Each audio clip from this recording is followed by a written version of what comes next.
ফিলিপাইনের দক্ষিণাঞ্চলীয় মিন্দানাও দ্বীপে আজ সোমবার আঘাত হেনেছে এক শক্তিশালী ভূমিকম্প।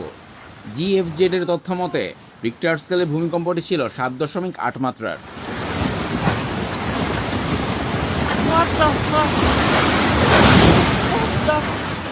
চলতি বছরে এটি ফিলিপাইনে হওয়া সবচেয়ে শক্তিশালী এবং 1990 সালের পর মিন্দানাও অঞ্চলের সবচেয়ে বড় ভূমিকম্প।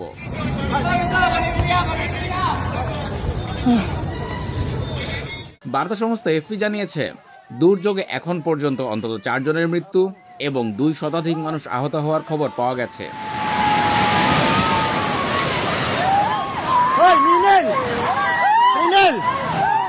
ভূমিকম্পের পরপরই ফিলিপাইন, ইন্দোনেশিয়া ও মালয়েশিয়ায় সুনামি সতর্কতা জারি করা হয় এবং এরই মধ্যে উপকূলীয় অঞ্চলে 1 মিটার উচ্চতার সুনামির ঢেউ আছড়ে পড়েছে।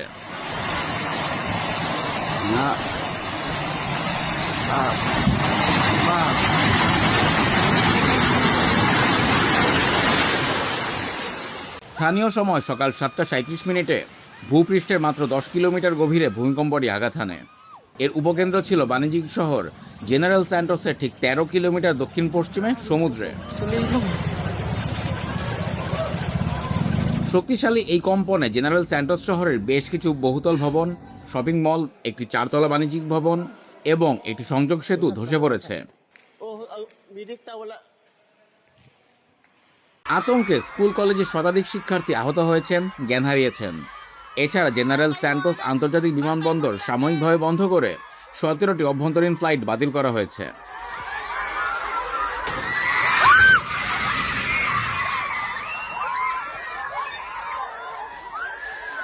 ভূমিকম্পের পর ফিলিপাইনের প্রেসিডেন্ট উপকূলের বাসিন্দাদের দ্রুত নিরাপদ ও উঁচু স্থানে সরে যাওয়ার নির্দেশ দিয়েছেন। মূল কম্পনের পর 6.5 মাত্রা সহ শতাধিক আফটার শক রেকর্ড করা হয়েছে। প্যাসিফিক সুনামি ওয়ার্নিং সেন্টার জানিয়েছে, ভূমিকম্পের প্রায় 5 ঘন্টা পর সুনামির বড় ধরনের বিপদ কেটে গেলেও সমুদ্রপৃষ্ঠের উচ্চতা আরও কয়েক ঘন্টা ওঠানামা করতে পারে।